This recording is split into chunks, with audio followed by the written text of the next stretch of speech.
আমি ঈশ্বৰৰ বাক্য আমি আলোচনা কৰিম।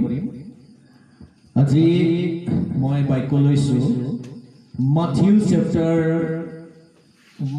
চেপ্টাৰৰ পৰা লৈছো। মথি 26 অধ্যায় আমি 41 পদ মই পাঠ কৰিম। বাইবেল ওলাই লোৱা, সৰু সৰু ভাইটি ভণ্টি সব ওলাই লোৱা বাইবেল।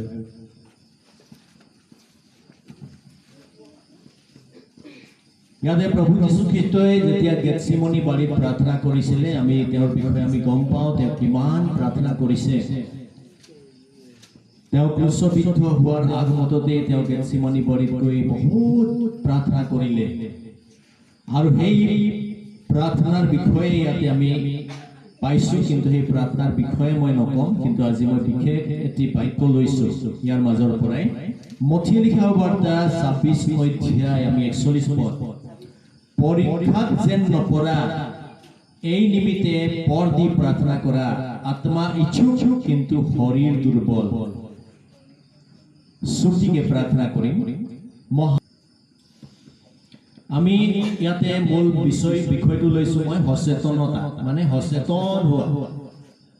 আজি আমি জানিছো আমাৰ যিজন জগতৰ অধিপতি আছে শয়তান, আমি শয়তানৰ পৰা বাচি থাকিবৰ কাৰণে হলে আমি সচেতন হ'ব লাগিব। কাৰণ প্ৰথম পিতৰ 5 অধ্যায় 8 পদত আমি পাইছো কাক কেনেকৈ গ্ৰাস কৰিব পাৰিম বুলি শয়তানে কৈছে, তাৰ উপায় মই বিচাৰি ফুৰিছো কৈছে।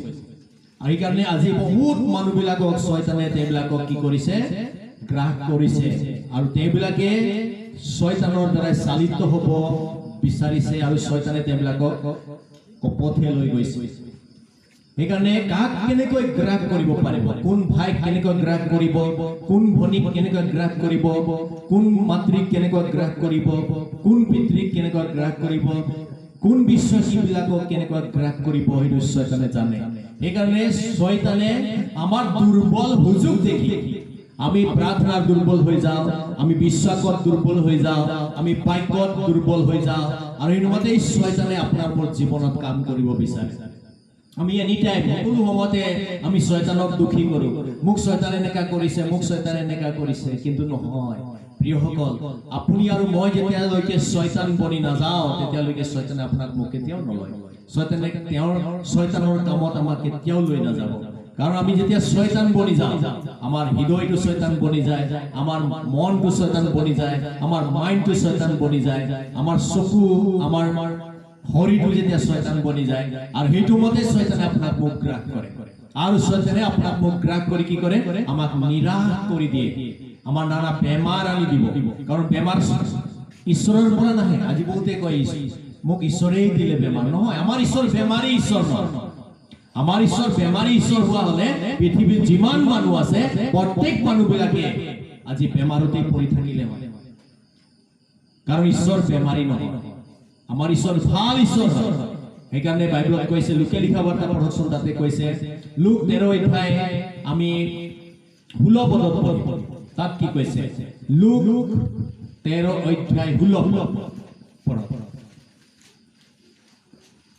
তাত কি কৈছে, এগৰাকী মহিলা শয়তানে বান্ধি ৰাখিছে, 18 বছৰ পৰা শয়তানে তাক বান্ধি ৰাখিছে। তেওঁ খুজি হৈ নিজৰ গা ফুল কৰিব নোৱাৰা, কিন্তু যীশু খ্ৰীষ্টই দেখা লগে লগে তেওঁক উদ্ধাৰ কৰা নাই। কাৰণ আমাৰ যীশুটো অন্তৰ্যামী হয়, আৰু এইকাৰণে যীশু খ্ৰীষ্টই ক'লে, হে নাৰী তোমাৰ দুৰ্বলতাৰ পৰা তুমি মুক্ত হৈছা। ফাৰ্ষ্ট টাইম আমাৰ ভুল পাপবিলাকৰ পৰা আপুনি আৰু মই মুক্ত হোৱাটো যীশু বিচাৰে। সেকেন্ড টাইম যীশু তেওঁৰ ওচৰত গ'ল, আৰু তাইৰ ওপৰত হাত ৰখাৰ লগে লগে তেওঁ 18 বছৰ শয়তানে বান্ধি থকা সেই তিৰোতাগৰাকী খুজি হৈ নিজৰ গা ফুল কৰিব নোৱাৰিছিলে, কিন্তু তাক যীশু খ্ৰীষ্টই হাত ৰখাৰ লগে লগে পূৰ্ণ হৈ গ'ল, আৰু ঈশ্বৰৰ স্তুতি কৰিলে বুলি কৈছে বাইবেল।